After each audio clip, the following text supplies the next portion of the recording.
To family, कैसे हैं आप सब। उम्मीद है आप सब बहुत अच्छे होंगे और अपनी पढ़ाई भी मन लगा के कर रहे होंगे। तो फ्रेंड्स, सुबह हो गई थी मेरी आज 3:45 पे। उठने के बाद फिर मैं फ्रेश वगैरह हुई, पानी गर्म किया और उसको लेके आ गई हूँ मैं अपनी स्टडी करने के लिए। तो पहला स्टार्ट करते हैं पॉलिटी के साथ में। तो फर्स्ट ऑफ ऑल अपना आज का टारगेट बना लेते हैं कि मुझे आज का कौन कौन सा टॉपिक कवर करना है। तो टू डू लिस्ट पहले कंप्लीट कर लेते हैं। तो आज के टू डू लिस्ट में मेरा पहला टॉपिक है कि मुझे करना है पॉलिटी में मुझे करना है संसदीय समितियां, यानी कि पार्लियामेंट्री कमेटी जो भी हैं उनको कंप्लीट। आज मुझे उस टॉपिक को पूरा पढ़ना भी है लक्ष्मीकांत से, और घटना चक्र से इनके क्वेश्चन भी लगाने हैं।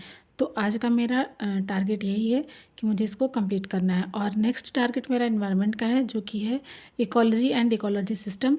उसका मेरा चैप्टर कंप्लीट नहीं हो पाया है, तो मुझे अभी उसमें 1-2 दिन और लगेंगे, क्योंकि थोड़ा सा वास्ट भी है और उसके अलावा उसके क्वेश्चंस जो है समझने में मुझे थोड़ी सी टाइम लग रहा है थोड़ा सा। तो वो चीज़ें मैं समझ समझ के कर रही हूँ। तो मेरा सेकंड जो चीज़ है टू डू लिस्ट में, मेरा सेकंड टॉपिक एनवायरनमेंट है, सेकंड सब्जेक्ट, और उसके टॉपिक है इकोलॉजी एंड इकोलॉजी सिस्टम।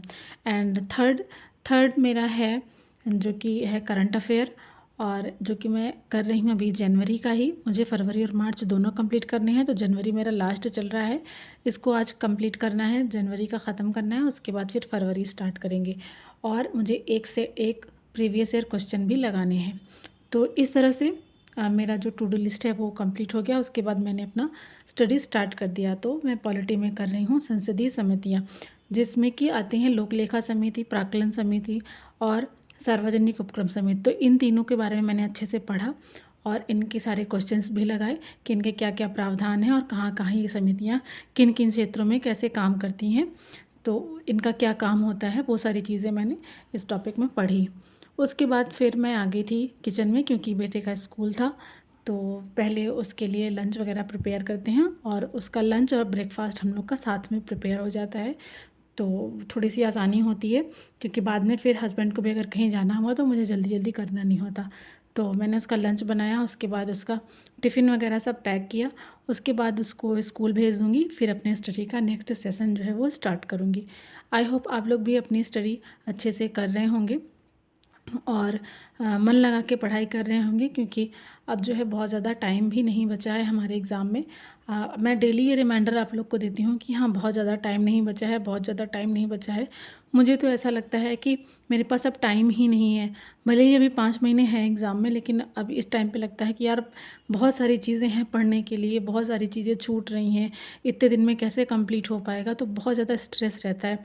तो मैं बस ये सोचती हूँ कि फटाफट काम वगैरह फ़िनिश करूँ, उसके बाद फिर अपनी स्टडी पे बैठ जाऊँ। तो इसलिए बहुत सारी चीज़ें मैं सूट नहीं करती, मैं घर का काम वगैरह जो भी करती हूँ, क्योंकि मुझे ऐसा लगता है कि मैं जल्दी जल्दी सारे काम निपटाऊँ और बैठूँ। और सच बताऊँ तो मैं घर के काम उतने ज़्यादा कर ही नहीं रही हूँ, क्योंकि मतलब मेरे हस्बैंड भी हैं, वो भी कहते हैं कि सारी चीज़ें बाद में हो जाएंगी, पहले अपनी स्टडी करो, पहले पढ़ाई करो। जो भी टाइम मिल जाता है, जब बच्ची सोती रहे या फिर बेटा नहीं है या फिर वो लोग किसी चीज़ में बिजी हैं, तो काम मत करो, पढ़ाई करो।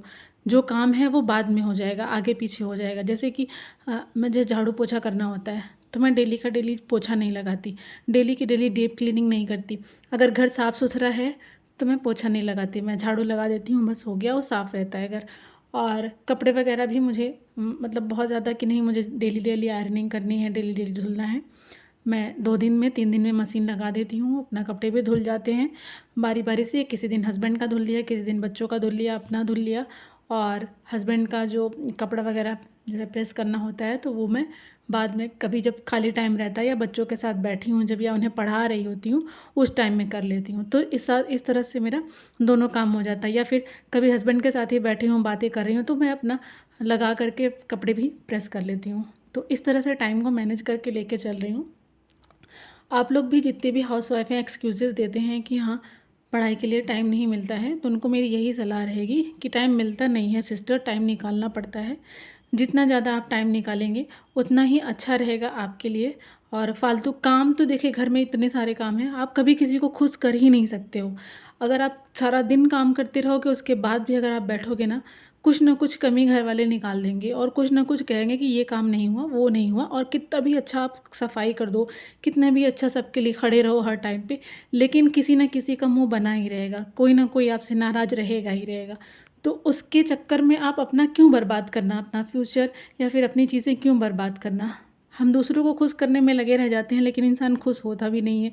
तो इससे अच्छा है कि वही चीज़ हम अपने ऊपर करें ना, अपने लिए टाइम निकालें और अपने लिए काम करें, जिससे हमें भी खुशी होगी। और कल को जब हमारा फ्यूचर सेट हो जाएगा तो सामने वाला इंसान हमारी वैल्यू भी करेगा कि हाँ, ये काम के साथ में भी अपनी पढ़ाई लिखाई या जो भी करना चाहती थी वो भी कर ली। तो मेरा यही सलाह रहेगा कि आप लोगों के बारे में मत सोचिए, लोगों को खुश मत करिए और अपने गोल की तरफ ध्यान दीजिए, क्योंकि टाइम हमारे पास वैसे भी कम रहता है पढ़ने के लिए। ये लोगों पे नहीं, अपने आप पे ध्यान दीजिए और अपने ऊपर वर्क करिए। जो भी आपका गोल है उसके लिए आप लग जाइए, पढ़ने के लिए या जो भी आपको करना है उसके लिए। क्योंकि संघर्ष में देखिए आपका साथी कोई नहीं है, लेकिन सफलता मिलने के बाद हर कोई आपके साथ खड़ा होने के लिए आ जाएगा। इसलिए अभी जो लड़ाई है वो खुद ही लड़नी है। तो बिना किसी एक्सक्यूज़ के अपने गोल पे लगे रहिए। तो चलिए, आपसे मिलते हैं नेक्स्ट वीडियो में। तब तक के लिए अपना ख्याल रखिए और पढ़ाई लिखाई करते रहिए। Bye bye.